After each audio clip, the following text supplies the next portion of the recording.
Hey there, Tenere fans. So I've reached stage one of what I call stage one of just farkling out or adding everything that I wanted to the motorcycle to get it ready. So this bike is going to be doing BDRs or backcountry discovery routes. I think probably everybody that rides an adventure bike would be familiar with.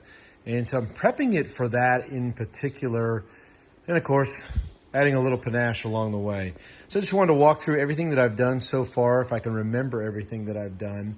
And I'm not finished. I know there's a few more things that I want to do along the way, so I'll talk a little bit about that as well. I did change the screen just because I'm a little bit taller. I'm 6'2", and so this screen, I actually bought a Jivy screen as well.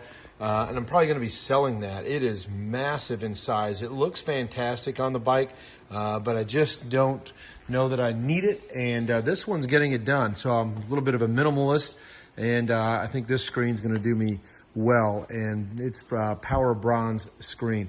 I think most people know or have seen that I've updated the turn signals, and so I'm very pleased with how those turned out as well.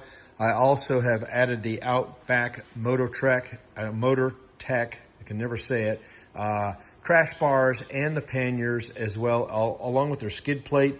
And I left another video, but man, I had no issue putting these on. I followed the instructions that were provided online by the owner, and it worked out great. So I've had this bike all the way down to put a lot of things on it, and those just went on, I would say, without a hitch. I mean, you know, there's always some work that has to be done to fit something like that to your bike, but it was minimal work, and it took me about 45 minutes to get them all on and then tightened up.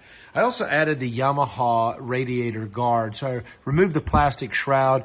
You know, I do like the way that looks a little bit better. You know, it's going to get really dirty, I am sure, but hopefully it'll keep some rocks out. I do have a headlamp guard as well. I'm not real pleased with this, only because I got to remove these to get it off instead of having maybe like a quarter turn type solution, which I have on my Super Tenere.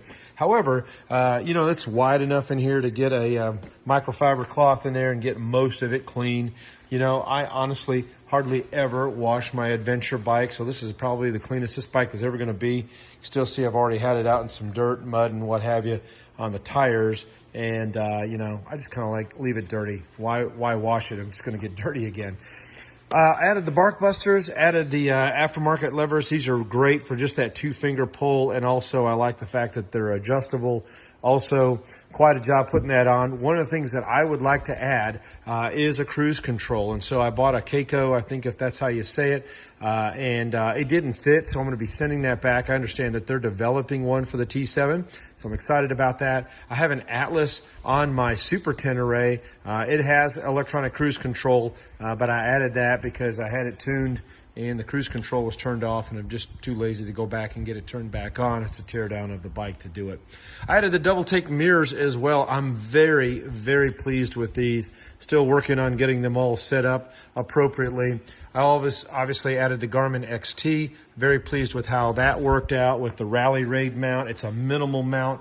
I love how it looks and how it mounted up. And so, you know, of course, ran my wiring appropriately. From Camel ADV, I also got these extra supports to keep all of this kind of stiff. I know there's been some argument online about should it be stiff, should it not be stiff.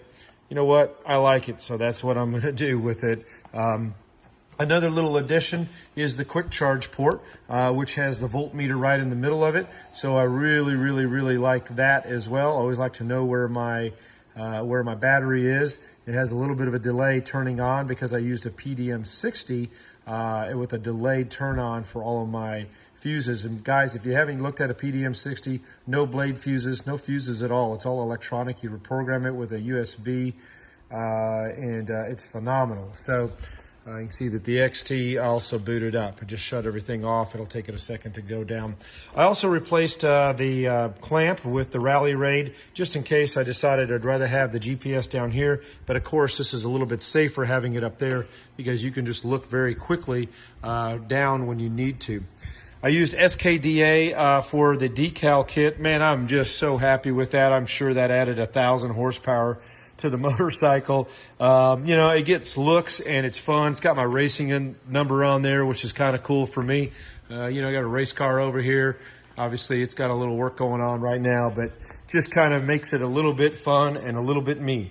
I use the RNG protectors for the water pump. I've been asked about that, and for everything else on both sides. I really like how that turned out. Although it looks a little plain, you know, it's going to get the job done when I'm out on the road. Now, I've also added the Touratech brake cover, and I really like that as well. I think the brake is a little bit small, and so for my foot anyways, it still maintains its ability to flex and all that, but you got a bigger footprint to get your foot on there. I do like that, especially when I'm standing up. I haven't done the pegs yet. I've removed the cushion part, but I ordered a couple of sets of pegs. I've actually got some pivot pegs here, and those are great. They're bigger. I have them on my Super Tenere and so on. But I also found IMS Products makes some pegs for this motorcycle or for motorcycles, and unfortunately they don't fit.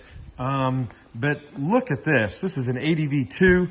It is massive in size, and just looking at it compared to what's there now, you can see that it'll be a heck of a lot more comfortable when you're standing long term. IMS Products. So, you know, I can actually modify this and drill this out, add a little spacer, and I could make it work.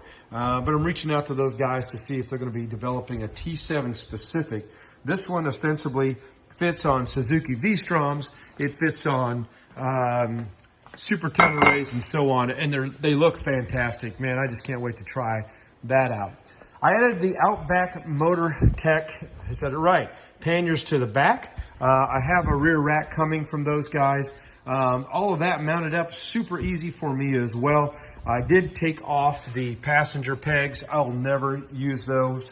I have a gold wing when I'm riding two up. But I added the RNG little tie down here, so for luggage and all that jazz, I'll have those on. I decided to go with the Krega OS package for all of my soft luggage. I'm just trying this on right now. I've never actually had soft luggage. I've always had hard panniers, so kind of liking the way that looks. I got a couple of these. I bought a couple of 12s. I bought a couple of 6s, and I may even get some more. So, you know, I am going to Alaska on the Super Tenere unless I can make this bike work, and if I can, I'm going to do that. The tail, the tidy tail, worked out great. Again, with the spear-looking, tail lamps are right there. Also, I do plan on replacing the muffler and the mid-pipe with an Arrow. I have that on the Super Tenere, and I love it. I love the way this bike looks from the back. Frankly, you know, I'm not a big fan of the panniers on it, but functionality-wise, it's going to work. I'm going to be adding a Rotopax 1 gallon here because, you know, gas is always an issue. So I think that's the reason I went with these, was along with the X-frame. I just like the way these look and the way they work if I have to have them on the bike, and I do. You know, another advantage to this is if I do drop the bike, I'll probably keep from crushing myself in the event that that does happen. So a little added caveat. You know, some of this is for looks, but I did add the aluminum chain guard instead of plastic. Hopefully that's a little bit more durable. I got the chain guide down here from Yamaha also that I added on, and I'm pretty happy with that as well. You know, I covered up the holes here. I added a little oil filler cap just for a little panache on the side of the bike, but it does take an 8 mil to get it out. Make sure you travel with one of those if you decide to do that, otherwise you might be hurting. I did put on one of my Krega bags up here on the front crash bars just to see how it works out. Looks like it's gonna work. So got that attached, and I like the way that has turned out for me.